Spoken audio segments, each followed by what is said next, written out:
Hello friends, the Ayurvedic minute YouTube चॅनलमध्ये आपलं स्वागत आहे. तर आपण लास्ट लेक्चरमध्ये आपण पाहिलं होतं, तर रिझल्ट लागला आपला. आता रिझल्ट लागला 25 तारखेला रिझल्ट लागला आपला. तर रिझल्ट लागून आता आपल्याला 2-3 दिवस झाले. ठीक आहे, आता तुम्ही सर्व सेटल झाले असा. आता काही जणांचे ज्याचे विषय जास्त बॅक राहिले, 2 राहिले, 3 राहिले, 4 राहिले, 5 राहिले, काही पण हो. ठीक आहे, आता त्यांनी तुम्हाला आता गरज आहे, खूप सारी गरज आहे की तुम्ही वापस स्टडीला लागा. आणि आपल्याकडे आता 2 महिने सप्टेंबरमध्ये आपली एक्झाम आलेली आहे. सप्टेंबरमध्ये एक्झाम येत आता खूप जणांचे असे प्रश्न आले सर की 2 महिन्यात कसा सिलेबस कव्हर करू, सिलेबस वाचू, प्रिव्हियस इयरचे क्वेश्चन सॉल्व करू, काय करू सर, माझं रायटिंगमध्ये स्पीड स्लो पडते. सर्व गोष्टी ज्या आहेत ना, ह्या मला तुम्ही मेसेजद्वारे मला वारंवार मुलांचे मेसेज येतात. ठीक आहे, आता मी या सर्वांसाठी आपल्याला एक सोल्युशन काढलेलं आहे. आता मी पेड बॅचेस लास्ट लेक्चरमध्ये पण सांगितलं होतं तुम्हाला. त्यात मी सांगितलं होतं की तुम्ही काय करायला पाहिजे. आता तुमचं रिझल्ट लागला त्याच्याबाबत तुम्ही काय करायला पाहिजे. ठीक आहे, आता ज्याचे सब्जेक्ट जे समजा पास झाले त्यांच्यासाठी तुम्ही तर सेकंड इयरचे लेक्चर्स चालू करू शकता. ठीक आहे, तुम्ही क्लास जॉईन करू शकता, हे करू शकता. मी पण पेड बॅचेस स्टार्ट केलेले आहेत. ठीक आहे, ते सर्व आपण नंतर डिस्कशन करू. आता सध्या आपली फर्स्ट प्रायोरिटी काय आहे, आता ज्यांचा रिझल्ट लागला, आता ज्यांची एक्झाम आहे या सप्टेंबरमध्ये 2 महिन्यामध्ये ज्यांची एक्झाम आहे, म्हणजे 3 सब्जेक्ट राहिले, 2 सब्जेक्ट राहिले, 5 सब्जेक्ट राहिले. ठीक आहे, आता तुम्ही 5च्या 5 सब्जेक्ट पण क्लिअर करू शकता. पहिल्यांदा तुम्ही ॲनालिसिस करा, तुमचे किती मार्कांना सब्जेक्ट राहिले, काय मार्कांना राहिले, तुमचं काय मिस्टेक झालं, काय नाही, तुम्ही स्वतः ॲनालिसिस करा. ठीक आहे, त्यानंतर तुम्हाला जे पण कमतरता वाटते की ज्या विषयामध्ये तुम्हाला गॅरंटी नाही की 2 महिन्यात तुम्ही कव्हर करू शकता का नाही. आता समजा फॉर एक्झाम्पल तुमचा संस्कृत विषय राहिला 2 मार्कांना, किंवा पदार्थ राहिला 4-5 मार्कांना राहिला विषय, तर याचा अर्थ असा नाही की तुम्ही पास नाही झाले. याचा अर्थ काय, तुम्ही कुठं ना कुठं कमी पडले. ते मग तुमचे स्पीड मॅनेजमेंट हो, एखादा क्वेश्चन सुटला तेव्हा व्यवस्थित प्रेझेंट नाही करता आला, वेळेवर आठवलं नाही, या सर्व गोष्टींमुळे तुम्ही त्या विषयामध्ये फेल झालेले आहे किंवा ते विषय आपला राहिलेला आहे. ठीक आहे, तर त्यासाठी बॅच वगैरे जॉईन करायची काही गरज नाही. ते विषय तुम्ही स्वतः पण तुम्हाला माहिती आहे की कसा करावं लागते, काय करावं लागते. तुम्ही एक पेपर दिलेला आहे ऑलरेडी, तुम्हाला माहिती राहते की एक अंदाज राहते तुम्हाला की कसं वातावरण राहते, काय वातावरण राहते. पण जे पण सब्जेक्ट तुमचा वीक आहे, समजा तुमचा कोणता पण सब्जेक्ट जर का तुमचा 10 किंवा 8, 9, 10 मार्कापर्यंत राहिला असेल, तर याचा अर्थ तुम्हाला कंटेंटवर फोकस करायची गरज आहे. तुम्हाला अजून थोडं प्रिपरेशनची गरज आहे. तुम्हाला थोडंफार येते, अजून तुम्हाला बेटर करायची गरज आहे, तुम्हाला अजून इम्प्रूव्हमेंटची गरज आहे. ठीक आहे, आता या 2 महिन्यामध्ये आपण कसं प्रोसीड करणार आहोत, काय सर्व आता मी तुम्हाला सांगतो. ठीक आहे, आता आपले बॅचेस कशासाठी येतात, सर्व सब्जेक्टसाठी बॅचेस आपले चालू झालेले येतात. संस्कृत, संहिता, पदार्थ विज्ञान, रचनाशास्त्र, क्रियाशास्त्र, या 5 सब्जेक्टसाठी आपण बॅच लॉन्च करणार आहोत. तर ज्या विद्यार्थ्यांचे जे सब्जेक्टसाठी तुम्हाला वाटते की आपल्याला एनरोल करायचं, काय करायचं, त्यासाठी मी तुम्हाला डिटेल करतो. आता आपण काय करणार आहोत, तर ही बॅच कोणासाठी, पहिली गोष्ट म्हणजे आहे तर पेड बॅच. ही गोष्ट लक्षात ठेवा. युट्यूबवर मी लास्ट इयरला मी सर्व सब्जेक्टचे मी जवळपास पास होण्यापुरतं सर्व कंटेंट दिलेलं आहे. सर्व नोट्स अवेलेबल येतात. ठीक आहे, तुम्हाला पण नोट्स प्रोव्हाइड केल्या जातील. अजून 1 शॉट येतील, सर्व येतील सप्टेंबर महिन्यासाठी. पण एक जे काय राहते की आता 1-to-1 इंटरॅक्शन राहते. कसं राहते की आता मी लेक्चर अपलोड केलं, तुम्हाला देऊन टाकलं, त्याच्या बाद कसं राहते की काही पर्सनल डाऊट येतात. पर्सनल डाऊट म्हणजे काय की सर माझं स्पीड मॅनेज नाही होणं, हे नाही मॅनेज होणं. तर हे गोष्टी काय होतात, लिमिटेड स्टुडंट्स असले की आपण त्याच्यावर फोकस करू शकतो. तुमचे डाऊट मी सॉल्व्ह करू शकतो की काय तुम्ही कुठं कमतरता पडायली, काय करायला पाहिजे. तुम्ही कोणाचे श्लोक पाठवतात, कोणाची रायटिंग स्किलमध्ये कमजोरी, त्या प्रत्येक गोष्टी आपल्याला या 2 महिन्यातच सर्व गोष्टी करायच्या. सिलेबस पण करायचा, नॉलेज पण घ्यायची. ठीक आहे, तर ह्या सर्व गोष्टी तुम्हाला कसं करावं लागेल, तुम्हाला एकदम लिमिटेड स्टडी आणि कट टू कट स्टडी करावं लागणार आहे. ठीक आहे, तुम्हाला जास्त तुम्हाला डिटेलमध्ये जायचं काम नाही. ज्या गोष्टी तुम्हाला महत्त्वाच्या त्या सर्व गोष्टी तुम्हाला कव्हर करण्यात येतात. त्या सर्व गोष्टी तुम्हाला समजतील. तुम्ही स्वतःहून जर का करू शकत असाल, तुम्हाला गॅरंटी असेल की नाही आपण स्वतःहून क्लिअर करू शकतो, तर तुम्हाला बॅच परचेस करायची काही गरज नाही. ठीक आहे, ज्यांना थोडंसं हे किंवा आपण नाही करू शकत, काही स्ट्रेस आहे, काही ताण आहे, तुम्ही टेन्शन नका घेऊ. बॅचमध्ये एनरोल केले, तुमच्याकडून पूर्ण मेहनत करून घ्यायची जिम्मेदारी माझी.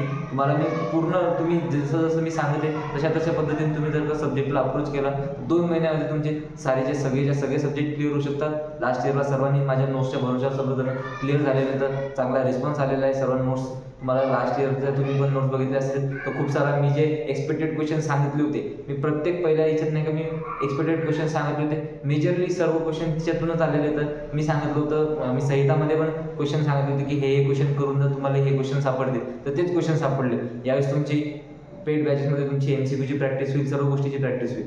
ठीक आहे. आता मी तुम्हाला सांगतो, तुम्हाला जर का बॅच जॉईन करायची असेल तुम्ही मला या नंबरवर तुम्ही मला मेसेज करा की सर मला बॅच जॉईन करायची. तुम्ही तुमचं नाव सांगा, तुम्हाला कोणत्या सब्जेक्टची बॅच जॉईन करायची ते सांगा.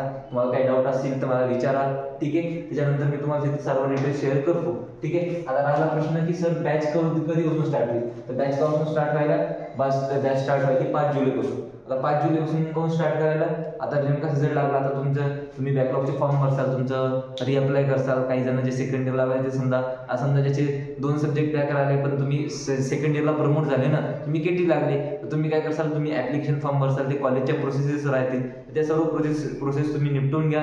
सर्व गोष्टी तुम्ही सेटल व्हा. थोडंसं आता नेमका रिझल्ट लागला, काही जण शॉकमध्ये राहतात, थोडंसं मेंटली फ्रेश व्हा, थोडंसं वाटलं तुम्ही माइंड रिलॅक्स करून घ्या सर्व, आणि फ्रेश आपल्याला 5 तारखेपासून आपल्या सर्व बॅचेस जॉईन करायच्या, ठीक आहे. जसं तुम्ही 5 तारखेपासून जेवढे स्टुडंट येऊ, 1 येऊ, 2 येऊ, 4 येऊ, 5 येऊ, जेवढे पण स्टुडंट येतील त्याच्यावर आपण बॅच स्टार्ट करून देऊ, ठीक आहे. तुमचे लेक्चर कसे राहतील, लेक्चर तुमचे रेकॉर्डेड पण राहतील आणि लाईव्ह पण राहतील. लाईव्ह कशासाठी राहतील, लाईव्ह आपण नाही का मीटिंग अरेंज करू, झूम मीटिंग वगैरे गुगल मीटवर कशावर पण करू किंवा युट्यूबवर लाईव्ह अरेंज करू. याच्यामध्ये तुमचे सर्व डाऊट्स क्लिअर होतील. डाऊट्स म्हणजे काय, तुमचा काय प्रॉब्लेम आहे, स्पेशल ग्रुप तयार होतील प्रत्येक बॅचसाठी. समजा तुम्ही एका विद्यार्थ्याला समजा 2 सब्जेक्ट बॅक येतात, म्हणजे संहिताची वेगळी बॅच राहील, पदार्थाची वेगळी बॅच राहील. संहितामध्ये तुम्हाला संहिताशी रिलेटेड तुम्हाला समजा सांगितलं की मी समजा असं सांगितलं की आपला हा एक क्वेश्चन मी समजा एखादा इम्पॉर्टंट क्वेश्चन सांगितला, जसं लास्ट इयरला मी सांगत होतो साध्य व्याधीचे प्रकार, आपल्याला हा क्वेश्चन येते, ठीक आहे. मी सर्वांना आधीपासून सांगत होतो चिकित्सा चतुष्पादन, हे 2 क्वेश्चन आपल्या सर्वांना जवळपास माहिती येतात, ठीक आहे. आता हे क्वेश्चन जे हातातले मार्क येतात, तर हे कसं करायचं, हे तुम्हाला क्वेश्चन तुम्हाला झोपून जरी उठवलं तरी तुम्हाला लिहिता आले पाहिजे, व्यवस्थित हे करता आले पाहिजे. आणि त्याच्यासाठी नाही का पुस्तकामध्ये लँग्वेज कशी राहते, पुस्तकामध्ये लँग्वेज थोडीशी कठीण राहते, ती आपल्याला नाही का आपण वाचतो तसंही आपल्याला समजते गोष्टी, पण ती रिकॉर्ड होत नाही एक्झाम टाइममध्ये, पेपरच्या टाइममध्ये. पण ती जर का सिम्प्लिफाईडमध्ये साध्यनुसार कधी काय आहे काय नाही आपल्याला माहीत असलं तर तुम्ही वेळेवर नाही का तुम्ही मनानं पण तुम्ही आन्सर लिहू शकता, ठीक आहे. हे सर्व गोष्टी मी तुम्हाला सांगणार आहोत कसं आहे काय, तर या पद्धतीने आपण प्रिपेअर करणार आहोत. त्याच्यानंतर MCQची प्रॅक्टिस होणार आहोत. डेली मी तुम्हाला टार्गेट देईल की असं एवढे श्लोक पाठ करायचे आपल्याला. हे क्वेश्चन मी तुम्हाला डेमो क्वेश्चन सॉल्व्ह करून क्वेश्चन पेपर सॉल्व्ह करून दाखवेन की तुम्ही असे क्वेश्चन लिहायला पाहिजे. तुम्ही समजा मी सांगितलं की हा क्वेश्चन आपला इम्पॉर्टंट, हा क्वेश्चन तुम्ही प्रिपेअर करा, तुम्ही लिहून पहा 2-3 वेळा 3-4 वेळा, हे तुमचं होमवर्क राहील, ठीक आहे. आपले क्लासेस नाही का डेली रेग्युलर बेसिसवर नाही होणार, एक दिवस सोडून क्लासेस होणार, एक दिवस सोडून काऊन क्लासेस होणार आहे. आता मी तुम्हाला सांगितलं की आज मी एखादा टॉपिक शिकवला, आपल्याकडे टाइम आहे का की आपण लेक्चर केलं, आता लेक्चर झाल्यानंतर आपण नंतर रिव्हिजन करू, तसं नाही. आता जे शिकवलं ते तुम्हाला तिथंच परफेक्ट करणे, आपल्याला काहीच बॅकलॉग ठेवता कामा नाही. आपलं डेली त्याला रिव्हिजन रोजच्या जे लेक्चर 1 मध्ये शिकवलं, लेक्चर 2 मध्ये ते रिवाईज करून, प्लस अजून लेक्चर 2 मध्ये काय शिकवलं तर लेक्चर 3 मध्ये लेक्चर 1, 2 सर्व रिवाईज करून डेली बेसिसवर तुम्हाला रिवाईज करणे. डेली तुम्हाला श्लोक, जे इम्पॉर्टंट श्लोक येतं, जे आपले महत्त्वाचे श्लोक येतं, ते तुम्हाला पाठ करावं लागणार आहे. तर MCQ प्रॅक्टिस करावं लागणार आहे. MCQ मी तुम्हाला प्रत्येक सब्जेक्टचे तुम्हाला मी 100 ते 150 MCQ तुम्हाला मी देऊन टाकेन. मोस्ट इम्पॉर्टंट MCQ राहतील तुमचे जवळपास 10 ते 12 MCQ, 15 MCQ पर्यंत तुमचे तिथंच बरोबर येऊन जातील, ठीक आहे. मग तुमचा लोड इकडला कमी होऊन जाईल, तर त्याची काळजी करू नका, ठीक आहे. बॅच जॉईन करायसाठी तुम्ही मला याच्यावर हे करा. आपल्याला बॅचेसची लेक्चर तुम्हाला रेकॉर्डेड पण राहतील आणि लाईव्ह पण राहतील. रेकॉर्डची डेटची लिंक मी तुम्हाला देऊन टाकेन. जे 5 तारखेपर्यंत जे पेमेंट वगैरे करून जे एनरोल होतील त्याला सेपरेट ग्रुप होईल, त्यांना सर्व नोट्स प्रोव्हाइड केल्या जातील, सर्व गोष्टी होतील, तुमचे डाऊट सॉल्व्ह करण्यात येतील स्पेशली. आणि तुम्हाला सर्व लेक्चरची लिंक वगैरे कुठून डाउनलोड करायची, कुठून बघायचे, लाईव्हची लिंक, तुम्हाला सर्व अपडेट, सर्व टाइम टेबल काय राहणार आहे, लेक्चर किती वाजता होईल, काय होईल, ते सर्व गोष्टी तुम्हाला मी सांगता येईल, ठीक आहे. नंतर इथे बॅचेसची प्राइस काय, संहिता, संस्कृत आणि पदार्थासाठी 500 रुपये प्राइस ठेवलेली आहे. आणि रचनामध्ये आयुर्वेदिक आणि मॉडर्न पार्ट राहते. मॉडर्न पार्ट जवळपास खूप वास्ट राहते, त्याच्यातलं खूप इम्पॉर्टंट गोष्टी, तर म्हणून ते 600 पर्यंत त्याची प्राइस 600 ठेवलेली आहे, ठीक आहे. आता जर का तुम्ही 2-3 सब्जेक्ट जर का तुमचे असले, आपण ते बघून घेऊ काय करायचं.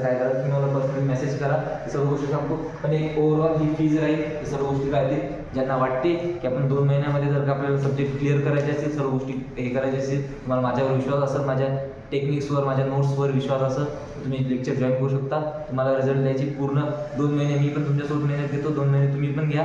तुम्ही जसं सांगू तसं करा, अवघड नाही आहे. लास्ट इयरला पण लास्टच्या शेवटच्या 1-2 महिन्यामध्ये ज्यांना काहीच वाचता नव्हतं, त्यांना लास्ट इयरचे लेक्चर वगैरे करून व्यवस्थित फॉलो करून ते पण पास झालेले आहेत, ठीक आहे. असे तुम्ही टेलिग्राम ग्रुपवर जा, लिंक मी डिस्क्रिप्शनमध्ये देतो, तुम्हाला त्याच्यावर दिसून जातील किती जणांना रिझल्ट लागला, की सर पास झालो, काय झालं. मला पर्सनली मेसेज की सर तुमच्यामुळे पास झालो, हे वगैरे झालो.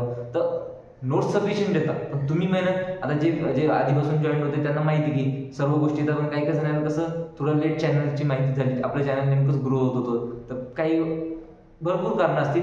तुम्हाला जर का जॉईन करायचं असेल तुम्हाला मेसेज करा, ठीक आहे. आपण नेक्स्ट लेक्चरमध्ये भेटू.